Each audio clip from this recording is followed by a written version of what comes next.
Hey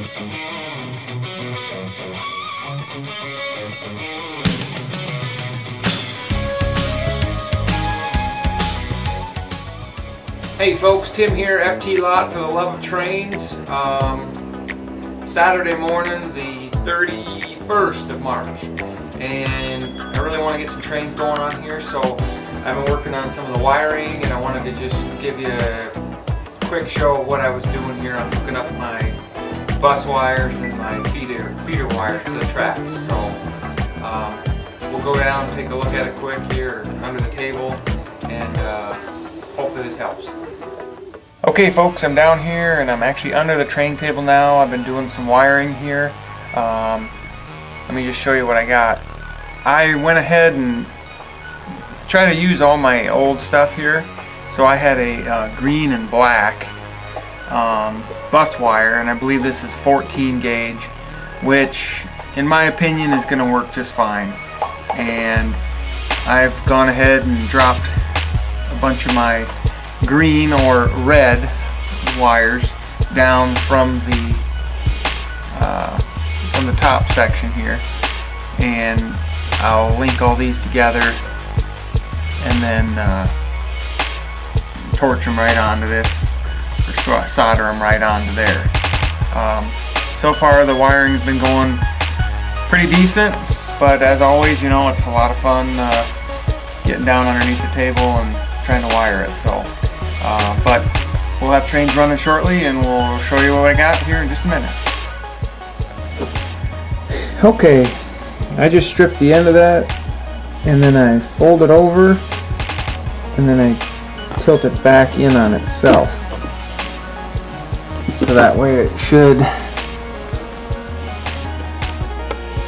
fit right down in the rail like that. Put a little flux on the tip of my soldering iron.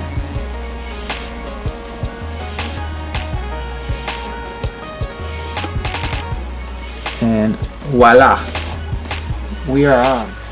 Okay, once I get everything soldered onto the top, then I bring these all down and strip the ends of these, and then I'll stick them all together. I won't braid them together, but I'll just stick them together and wrap them around the bus wire. Okay, I cleaned up a little bit of this wire here. It was kind of gummed up, but I just put my ends on there and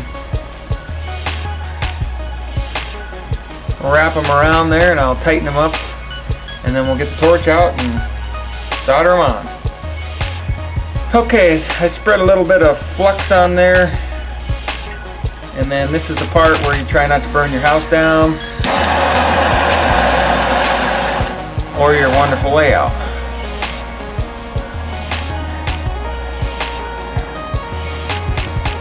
Try to get everything else out of the way. It's gonna flame up a bit, but all I want to do is just heat that up.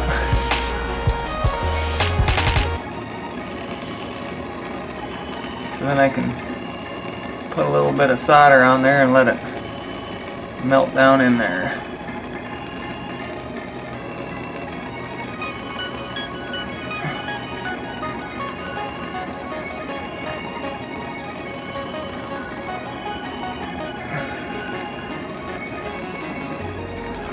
That should do the trick.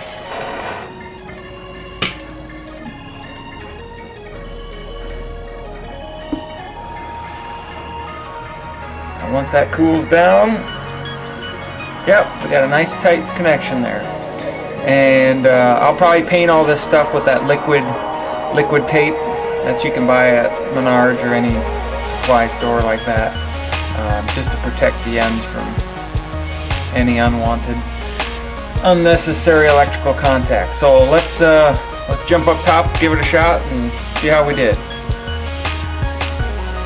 Now when it's all done, you'll hardly be able to see where I hook these in. Okay, I don't know if you guys can read that on my ramp meter, but 14.9, 14.9, 14.9. I'm going to go off camera here. take my word for it, 14.9, and then one more on the outside, 14.9. I had one lead on here hooked up to the entire bottom level here, and I was getting, of course, 14.9 at the point of contact, and all the way on the opposite side of the railroad I was getting about a 14.1. So there definitely is drop in this nickel silver track. It's definitely not as good of a conductor as copper is. So that's why you run the bus wire with these feeder wires. And I try to do my feeders every 5 to 6 feet. That usually works out pretty well. So, yeah, we're in business. We got power, so we'll see about running some trains.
Alright folks, there you have it. I did get some trains running. I still have a little less power over on the side where I'm going to have the helix, but I don't have all the wiring done just yet. So we'll get that finished and we'll be able to have good power throughout. And once I shore up the tracks, make sure everything's good to go, we'll move on to the next project. So until then, thanks for watching, and as always, a move!